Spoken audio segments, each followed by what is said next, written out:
నమస్కారం. ప్రతిధ్వని కార్యక్రమానికి స్వాగతం. ఆంధ్రప్రదేశ్ పబ్లిక్ సర్వీస్ కమిషన్ నిర్వహించే రాష్ట్ర ప్రభుత్వ ఉద్యోగ నియామకాల సిలబస్ కొత్త రూపు సంతరించుకుంది. పలు విభాగాల్లో ఉద్యోగాలన్నిటికీ కలిసి ఉమ్మడి సిలబస్ను ఏపీపీఎస్సీ ప్రకటించింది. ప్రతి ఉద్యోగ పరీక్ష పేపర్ 1లో జనరల్ స్టడీస్తో పాటు మెంటల్ ఎబిలిటీని చేర్చారు. Executive officer grade 3, junior polytechnic degree కళాశాలల అధ్యాపకులు, టెక్నికల్ అసిస్టెంట్స్, ఫారెస్ట్ రేంజ్ ఆఫీసర్ల పోస్టులకు ఒకే సిలబస్ను అమల్లోకి తెచ్చింది. ఇప్పటికే జారీ చేయబోయే ఉద్యోగాలకు సంబంధించి ఈ మార్పులు వర్తించనున్నాయి.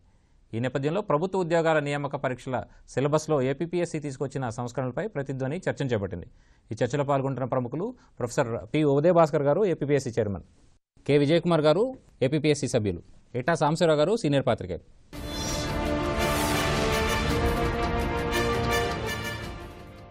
ఉదయభాస్కర్ గారు, ప్రధానంగా ఈసారి పోటీ పరీక్షల కోసం చేపట్టినటువంటి సంస్కరణలు, ఏపీపీఎస్సీ చేసిన సంస్కరణలు ఏంటంటారు? ప్రధానంగా ఎందుకు చేపట్టింది ఈసారి? గతంలో మేము 2016లో 34 నోటిఫికేషన్లు ఇవ్వడం జరిగింది.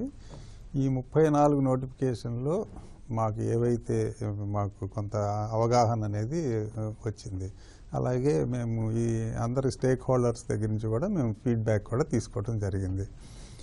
ఈ ఏవైతే మాకు సలహాలు సూచనలు అన్నీ వచ్చాయో వీటిని బట్టి మేము మా మొత్తం ఈ ఎగ్జామినేషన్ ప్రక్రియను కానీ అన్నింటినీ కూడా మేము అప్డేట్ చేసుకోవడం జరిగింది. ఉమ్మడి సిలబస్ రూపొందించడంలో ప్రధాన లక్ష్యం ఏంటి అసలు? గతంలో మేము వేరు రిక్రూట్మెంట్లు తీసుకుంటే, ఫర్ ఎగ్జాంపుల్ ఇప్పుడు ఫారెస్ట్ రేంజ్ ఆఫీసర్ కనుక తీసుకుంటే దీనికి సుమారుగా మనకి 21 వేరు సబ్జెక్టుల్లో మేము పరీక్షలు నిర్వహించాల్సి వచ్చేది. ఇది కొంత ఏమో వ్యయ ప్రయాసాలతో కూడుకున్న పని. అలాగే రెండోది ఏంటంటే, ఒక క్యాండిడేట్ ఎవరైనా మ్యాథమెటిక్స్ చదువుంటే వాళ్ళని మ్యాథమెటిక్స్లో టెస్ట్ చేయటము, అలాగే ఫిజిక్స్ చదువుంటే ఫిజిక్స్లో టెస్ట్ చేయటము, ఇలా రకరకాలుగా 21 సబ్జెక్టులు ఏ సబ్జెక్ట్ చదివితే అందులో వాళ్ళ యొక్క క్యాండిడేట్ యొక్క ప్రతిభని మేము పరీక్షించడం జరుగుతుంది. ఆ ప్రతిభ ఆధారంగా ఉద్యోగం ఇవ్వటం వలన అభ్యర్థులు ఈ ఉద్యోగానికి సరైన న్యాయం చేయలేకపోతున్నారు. ఎందుకంటే ఫర్ ఎగ్జాంపుల్ ఫారెస్ట్ రేంజ్ ఆఫీసర్కి కావాల్సిన ఇదేంటంటే ఫారెస్ట్రీ గురించిన పూర్తి అన్ని రకాలైనటువంటి అవగాహనలు కావాలి. అందుకని మేము ఈ 21 రకాల సబ్జెక్టులను తీసేసి అందరికీ కూడా మేము ఇప్పుడు ఒక కామన్ సిలబస్ అనేది ఒకటి పెట్టడం జరిగింది. ఆ కామన్ సిలబస్ కూడా ఫారెస్ట్రీ 1, ఫారెస్ట్రీ 2 అని 2 రకాలుగా మేము 2 పేపర్లు పెట్టడం జరిగింది. ఈ 2 పేపర్లోనూ మేము ఈ క్యాండిడేట్కి ఫారెస్ట్రీకి సంబంధించిన దాని మీద ఎటువంటి అవగాహన ఉంది, రేపొద్దున అతను చేయబోయే జాబ్ అది కాబట్టి దాని మీద ఎంత అవగాహన ఉందనేది మేము పరీక్షించడం ద్వారా సరైన అభ్యర్థుల్ని ఎంపిక చేయగలమని చెప్పి నేను భావిస్తున్నాను. కామన్ సిలబస్ వల్ల అందరికీ లబ్ధి కలిగే అవకాశం ఉంటుందా? మీరు ఎట్లా అంచనా వేస్తారు దీన్ని? ఈ నోటిఫికేషన్లు ఇవ్వటము అభ్యర్థులకి న్యాయం, అభ్యర్థులకి మేలు చేయటం కంటే కూడా మేము ప్రభుత్వానికి కావాల్సినటువంటి సరైన ఉద్యోగుల్ని అందించడమే మా ప్రధాన లక్ష్యం.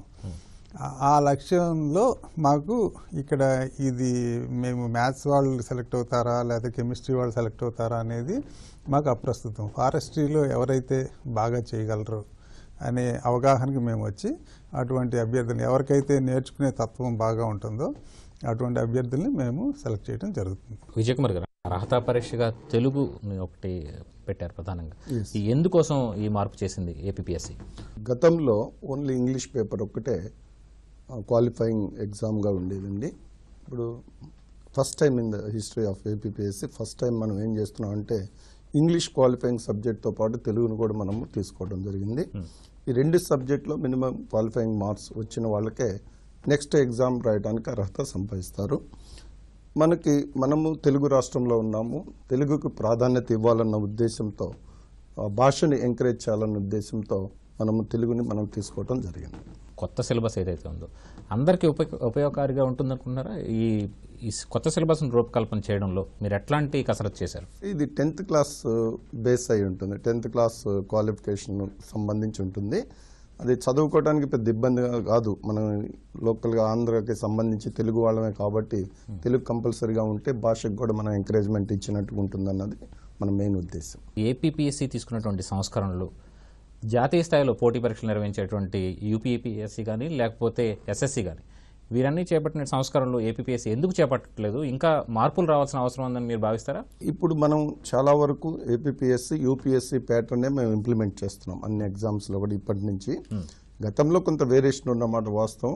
ఇంతకుముందు చైర్మన్స్ మీటింగ్లో కానీ తీసుకున్న డెసిషన్స్ అవన్నీ కూడా మనం ఇప్పుడు ఇంప్లిమెంట్ చేస్తాం. క్రమక్రమంగా గ్రాడ్యువల్గా ఇప్పుడు సిలబస్ రివిజన్ చేయడం కానీ ఇట్లా అన్ని అందులో పార్ట్. ఇవన్నీ ఇప్పుడు తెలుగును కూడా ఇంట్రడ్యూస్ చేయడం కూడా అందులో పార్ట్. అభ్యర్థి సామర్థ్యాన్ని గణించడంలో మెంటల్ ఎబిలిటీ ఎంత కీలక పాత్ర పోషిస్తుంది? ఈసారి ప్రత్యేకంగా ఈ మెంటల్ ఎబిలిటీని ప్రవేశపెట్టడంలో కారణం ఏంటంటారు?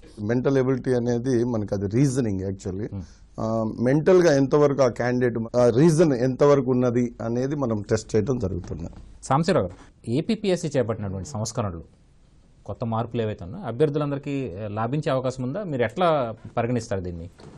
ఏపీపీఎస్సీ మనం పూర్తిగా ప్రతి సంవత్సరం నోటిఫికేషన్లు ఇస్తే అభ్యర్థులు చాలా ఉపయోగంగా ఉంటుంది. మనం ఏంటంటే ఇక్కడున్న రకరకాల కారణాల వల్ల ఇప్పుడు 2016లో ఇచ్చారు, ఇప్పుడు 2018లో ఇచ్చారు. 2016లో ఇచ్చి 17లో ఇస్తే 16లో ప్రిపేర్ అయ్యే వ్యక్తి ఒకవేళ ఏదైనా కొంచెం వెనకబడినా కూడా 17లో ఛాన్సెస్ ఉంటాయి.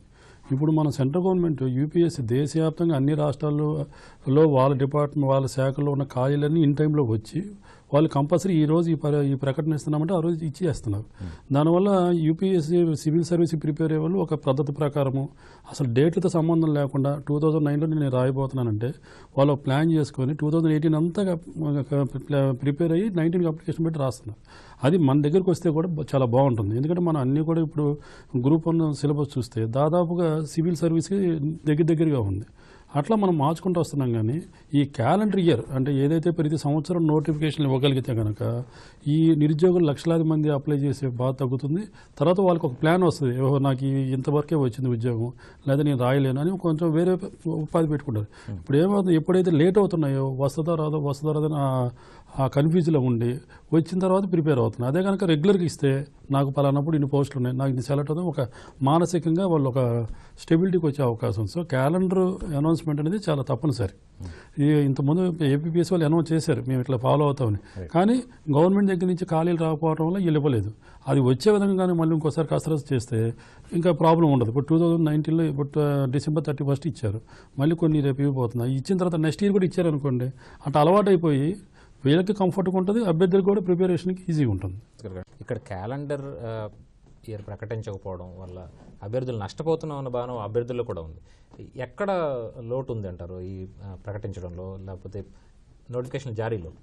క్యాలెండర్ విధానం అమలు చేయాలని చెప్పి మాకు కూడా ఉందండి. క్యాలెండర్ విధానం అమలు చేయటం వల్ల ఎవరైతే క్యాండిడేట్లు వాళ్ళ ఒక దీన్ని బట్టి వాళ్ళ కెపాసిటీని బట్టి 1 సంవత్సరము 2 సంవత్సరాలు 3 సంవత్సరాలు లేకపోతే 5 కానీ 6 కానీ ఏదైనా అవ్వచ్చు, అన్నిసార్లు వాళ్ళు దానికి ట్రై చేసి రాలేదంటే వాళ్ళకి తగిన ఉద్యోగం గురించి వెళ్ళిపోయే అవకాశం ఉంది. అదే ఇప్పుడు 2-3 సార్లు రాయాలంటేనే ఇప్పుడు నార్మల్గా ఏంటంటే ఒక 5-6 సంవత్సరాలు కానీ సమయం పడుతుంది. ఈ 3 సార్లకి 5-6 సంవత్సరాల సమయం పట్టడంలో అభ్యర్థులకు కొంత నష్టం జరుగుతున్నమాట వాస్తవమేను. అలా అని ఈ క్యాలెండర్ ఇవ్వకపోవటం వల్ల గతంలో 4 ఏళ్ళు లేకపోవడం వల్ల గ్రూప్ 2 ఉద్యోగాలు ఉంటే 982 రావడం జరిగింది. అదే 2018కి వచ్చేపాటికి ఆ సంఖ్య సగానికి 2 సంవత్సరాల్లోనే మేము ఈ నెక్స్ట్ నోటిఫికేషన్ ఇవ్వగలిగాం. దీనివల్ల పోస్టుల సంఖ్య సగానికి సగం అయిపోయినాయి. మేము భవిష్యత్తులో ఈ 1000 నుంచి 500 అలా కాకుండా సంవత్సరానికి 250 ఇచ్చినా కూడా ఎవ్రీ ఇయర్ 2-3 సంవత్సరాలు రాసుకొని వాళ్ళు కనుక రాకపోతే వాళ్ళు వేరే ఉద్యోగాల కోసం ట్రై చేసుకునే అవకాశం ఉందని చెప్పి ఖచ్చితంగా మేము కూడా నమ్ముతున్నాము. ఈ విషయంలో మేము ప్రభుత్వానికి కూడా క్యాలెండర్ విధానం అమలు చేయాలని చెప్పి మేము రాయటం జరిగింది. ప్రస్తుతం మేము అన్ని ఇంపార్టెంట్ నోటిఫికేషన్లు ఫర్ ఎగ్జాంపుల్ గ్రూప్ 1 కానీ 2 కానీ 3 కానీ డిగ్రీ కాలేజ్ లెక్చరర్స్ కానీ అసిస్టెంట్ ఎగ్జిక్యూటివ్ ఇంజనీర్స్ కానీ ఇవన్నీ మేము 2016లో ఇవ్వగలిగాము. మళ్ళీ అలాగే 2018లో మేము ఇవ్వగలిగాము. అంటే 2 సంవత్సరాల కాలంలో ఎవ్రీ 2 ఇయర్స్ చొప్పున ఇవ్వటానికి మేము జరిగింది. భవిష్యత్తులో మేము దీన్ని ఎవ్రీ ఇయర్ చేసి ఒక క్యాలెండర్ విధానంలో అమలు పరచాలని మేము అనుకుంటున్నాము. మేము 2 సంవత్సరాలు ఇవ్వటం వలన మాకు ఆ ఎఫెక్ట్ కూడా ఇప్పుడు వచ్చిన అప్లికేషన్ మీద మాకు పడింది. గతంలో మేము 2 సంవత్సరాల క్రితం కనుక అసిస్టెంట్ ఎగ్జిక్యూటివ్ ఇంజనీర్స్ ఇచ్చినప్పుడు 70,000కి పైగా మాకు అప్లికేషన్లు వచ్చాయి. అదే మేము ఈ 2018లో ఇస్తే మాకు 47,000 రావటం జరిగింది. ఈ సంఖ్య ఎందుకు తగ్గిందంటే మిగతా వాళ్ళ మార్కులన్నీ కూడా మేము గతంలో ఏబిపిఎస్సి ఏంటంటే ఓన్లీ సెలెక్ట్ అయిన అభ్యర్థుల మార్కులు ప్రకటించడం కానీ ఇంతవరకు జరిగేది. మేము ఎవరైతే ఈ 70,000 మంది రాశారో అన్ని మార్కుల్ని మేము మా వెబ్సైట్లో ఉంచడం జరిగింది. ఎవరైతే ఈ దగ్గరగా ఉంది మాకు వచ్చే అవకాశం ఉంది అని అనుకుంటారో అటువంటి వాళ్ళే ఈసారి అప్లై చేయడం వలన ఈ 70,000 నుంచి 47,000 తగ్గిందని చెప్పి నేను భావిస్తున్నాను. భవిష్యత్తులో మేము ఎవ్రీ ఇయర్ కనుక ఇస్తే ఈ సంఖ్య ఇంకా తగ్గే అవకాశం ఉందని కూడా నేను భావిస్తున్నాను. ప్రస్తుతం ప్రకటించినటువంటి ఉమ్మడి సిలబస్ ఏ ఉద్యోగాలకి వర్తించే అవకాశం ఉందంటారు? చాలా వరకు ఈ నోటిఫికేషన్లు ఆల్రెడీ ఇవ్వటం జరిగిందండి. మేము ఈ సంస్కరణలో దాదాపు అన్ని సిలబస్లు ఏవైతే మేము ఇప్పుడు ఈ నోటిఫికేషన్లు ఇచ్చామో అన్ని సిలబస్లని మేము ఫస్ట్ ఎగ్జామిన్ చేసింది ఏంటంటే ఈ సిలబస్ వాళ్ళు చేసే ఉద్యోగానికి బాధ్యతలకి అనుగుణంగా ఉందా లేదా. అటువంటి లేదు అని మాకు అనిపించినవన్నీ కూడా మేము ఈ రివైజ్ చేసి కొత్త సిలబస్ తయారు చేయడం జరిగింది. అలాగే గతంలో ఏంటంటే కొన్ని పోస్టులకి ఈ డిఫరెంట్ బ్రాంచెస్ వాళ్ళు కానీ డిఫరెంట్ స్పెషలైజేషన్స్ వాళ్ళు కానీ ఎలిజిబిలిటీ ఉంటే ఎవరికి వాళ్ళకి సపరేట్ టెస్ట్ పెట్టడం జరిగింది. అటువంటి మేము ఈ సంస్కరణలు తీసుకొచ్చిన వాటిలో అసిస్టెంట్ ఎగ్జిక్యూటివ్ ఇంజనీర్స్కి మేము మార్చడం జరిగిందండి. అలాగే అసిస్టెంట్ మోటార్ వెహికల్ ఇన్స్పెక్టర్స్కి మార్చడం జరిగింది. ఫారెస్ట్ రేంజ్ ఆఫీసర్స్కి మార్చాము. అలాగే మేము ఈ డిగ్రీ కాలేజీ లెక్చరర్స్లో కంప్యూటర్ అప్లికేషన్స్కి ఒకటి, కంప్యూటర్ సైన్స్ అండ్ ఇంజనీరింగ్కి ఒకటి వేరు పేపర్లు సిలబస్లు ఉండేవి. ఇప్పుడు మేము వాటన్నిటికీ కూడా కామన్ సిలబస్ చేసి ఒకే ఎగ్జామ్ పెట్టడం జరుగుతుంది. దీనివలన ఒకటే అభ్యర్థులు రెండు వేరు ఎగ్జామ్స్ రాసి, ఫర్ ఎగ్జాంపుల్ ఒకే అభ్యర్థి ఈ కంప్యూటర్ అప్లికేషన్స్కి ఎలిజిబుల్ అయ్యి ఉండొచ్చు, కంప్యూటర్ సైన్స్ అండ్ ఇంజనీరింగ్కి ఎలిజిబుల్ అయ్యి ఉండొచ్చు. ఇంతకుముందు వేరు సబ్జెక్టులు ఉండటం వలన ఇతను 2 ఎగ్జామ్స్ రాయాల్సి వస్తుంది. ఇప్పుడు ఒకే ఎగ్జామ్తో ఈ రెండిట్లో ఏ రెండిటికి కూడా అతను అర్హత సంపాదించి అతనికి వచ్చిన మార్కులను బట్టి ఉద్యోగం వచ్చే అవకాశం ఉండటం వలన క్యాండిడేట్లకి మేలు జరగటమే కాకుండా వాళ్ళ మీద చాలా వరకు ఈ స్ట్రెస్ కూడా తగ్గుతుందని చెప్పి నేను భావిస్తున్నాను. విజయ్ కుమార్ గారు, మీరు పెట్టినటువంటి కొత్త సిలబస్, కొత్త సంస్కరణల వల్ల అభ్యర్థులంతా కూడా ఉద్యోగానికి అప్లై చేసే అభ్యర్థులను కూడా గందరగోళంలో పడే అవకాశం ఉందంటారా? గందరగోళం అనేది అవసరం లేదండి. యాక్చువల్గా మేము సిలబస్ ఏదైతే ఫైనలైజ్ చేసామో అవన్నీ ఏపీపీఎస్సీ వెబ్సైట్లో పెట్టడం జరిగింది.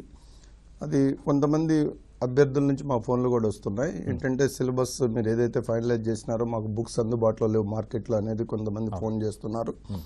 బట్ మేమైతే ఏపీపీఎస్సీ చైర్మన్గా కానీ మెంబర్స్గా కానీ మేము పలానా సబ్జెక్ట్ మీరు పలానా గైడ్ కానీ లేకపోతే పలానా టెక్స్ట్ బుక్ కానీ చదవమని మేము చెప్పడానికి అవకాశం లేదు. ఆ సిలబస్ ఏదైతే ఉందో దాన్ని బేస్ చేసుకుని అవైలబుల్ బుక్స్ ఏదైతే ఉందో దాన్ని బట్టి చదువుకోవాలని మేము తెలియజేస్తాం. ఉద్యోగార్థులు దరఖాస్తు సమయంలో మీరు ఒక అర్హతని నిర్దేశించుంటారు, కానీ వాళ్ళ అర్హతలు వేరే ఉంటున్నాయి ప్రస్తుత కాలగమనంలో మార్పుల కారణంగా. ఈ వ్యత్యాసం ఎందుకు వస్తుంది? ఎక్కడ అంటే ఇక్కడ ఏపీపీఎస్సీ అప్డేట్ అవ్వట్లేదంటారా, లేకపోతే అభ్యర్థులు అప్డేట్ అవ్వట్లేదంటారా? ఇక్కడ ఏంటంటే పర్టికులర్గా ప్రతి ఉద్యోగానికి ఒక అర్హత అనేది ఉందండి. ఆ అర్హత ప్రకారమే మేము సిలబస్ ఫైనలైజ్ చేస్తాం తప్ప వేరేదేం కాదు. సాంబశివరావు గారు, వాస్తవానికి ఈ కొత్త సంస్కరణల వల్ల అభ్యర్థులు ఎట్లా లాభపడి ఎట్లా ఉద్యోగాన్ని సంపాదించుకునే అవకాశం ఉందంటారు? కొత్త సిలబస్ మనకి సెప్టెంబర్లో నోటిఫికేషన్స్ గవర్నమెంట్ ఉద్యోగాలు భర్తీ చేసిన జీవో వచ్చినప్పటి నుంచే దీని మీద అందరూ కాన్సన్ట్రేషన్ జరిగింది. అయితే గవర్నమెంట్ నుంచి ఇన్ టైంలో ఈ ఖాళీ వివరాలు రాకపోవడం వల్ల నోటిఫికేషన్ డిలే అయిపోయి మొత్తమే December 31 కొన్ని ఇచ్చారు, 14 ఇంకో రాబోతున్నాయి. ఇప్పుడు దీంట్లోనే డేట్స్ అన్నీ ఇచ్చారు పలానప్పుడు. ఇంతకుముందు ఆ కల్చర్ లేదు. వీళ్ళు ఇప్పుడు ముందుగానే ప్రిలిమినరీ పలానా రోజు ఉంది, మెయిన్ ఎగ్జామ్ పలానా రోజు ఉందని చెప్పేసి ఆల్రెడీ టెంటేటివ్గా డేట్లు ఇచ్చారు కాబట్టి వాళ్ళు ప్రిపరేషన్ కావడానికి అవకాశం ఉంది.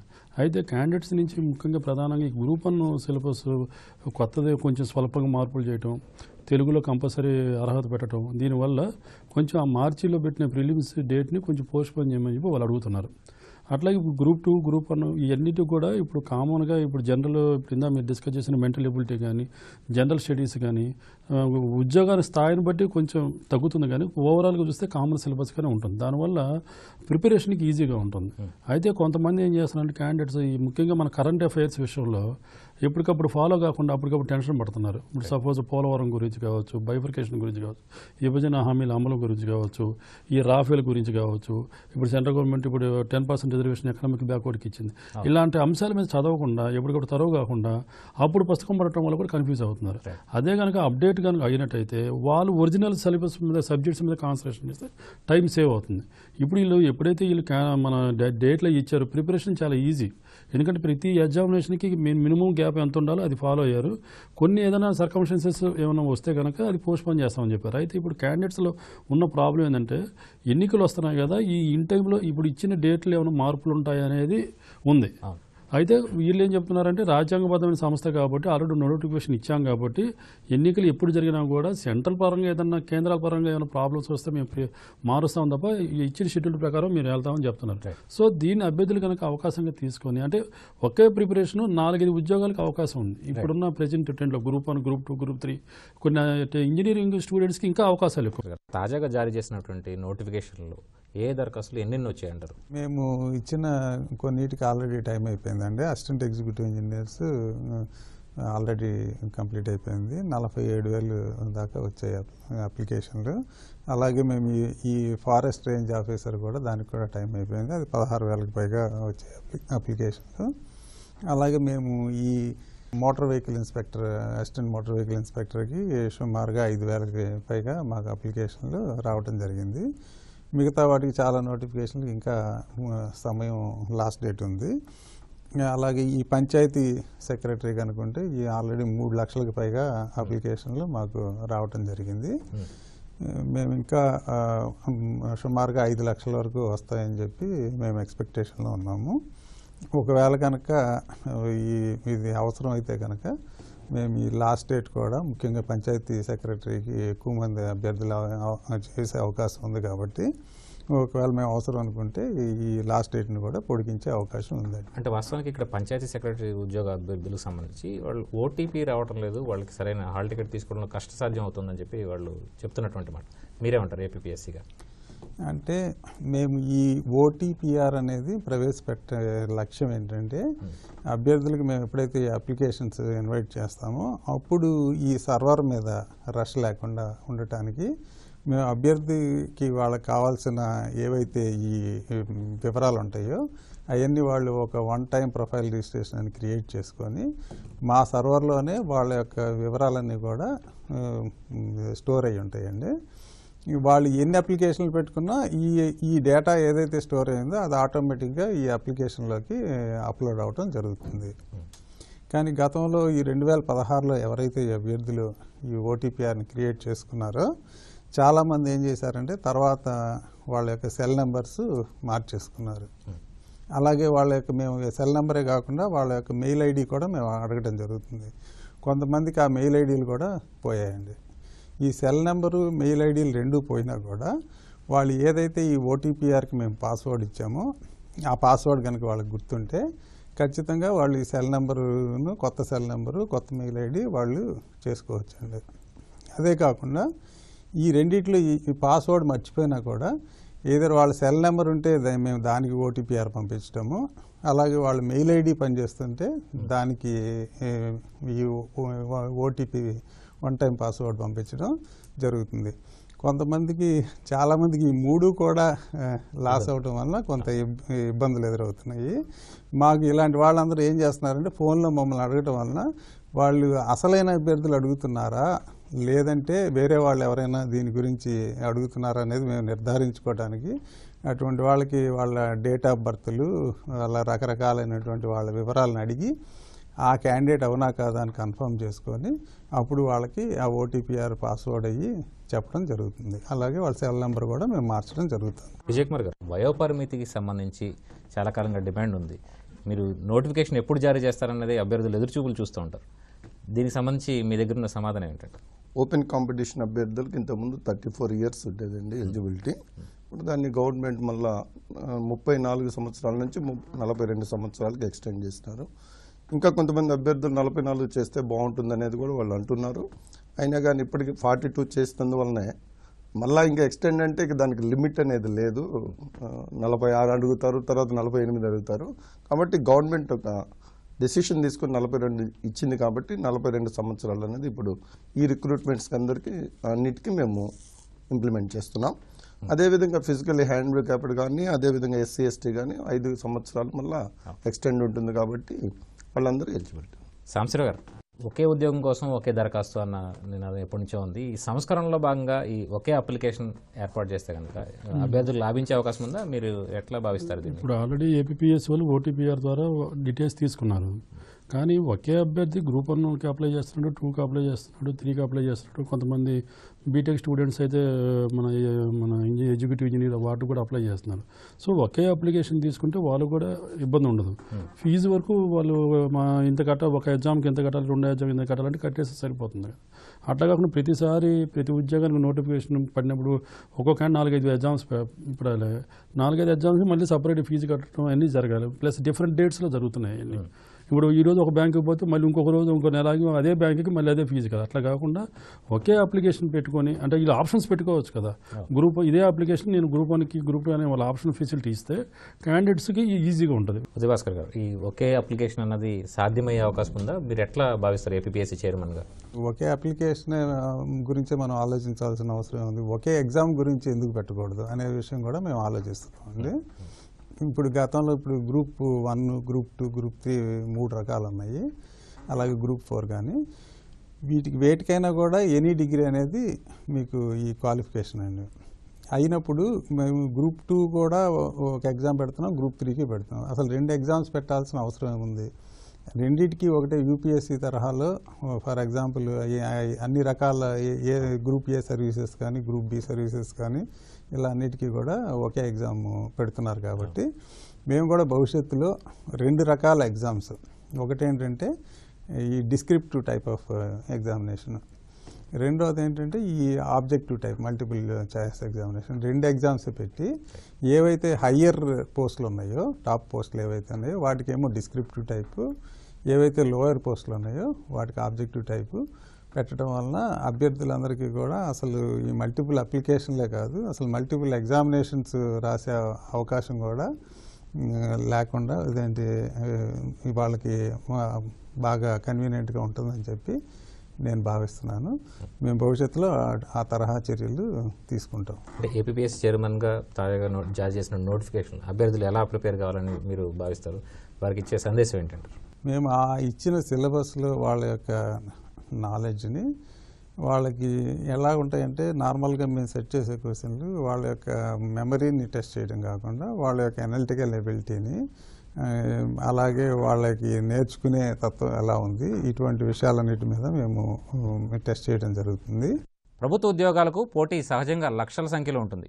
పోస్టులు తక్కువ, పోటీ ఎక్కువ ఉన్న నేపథ్యంలో అన్ని పరీక్షలకు ఒకటే సిలబస్ విద్యార్థులకు ఎంతో మేలు చేస్తుంది. ఒకే సిలబస్పై పట్టు సాధించి పలు పరీక్షలు రాసుకునే వెసులుబాటు ఉంటుందని నిపుణులు అంటున్నారు. ఇది నేటి ప్రతిధ్వని. నమస్కారం.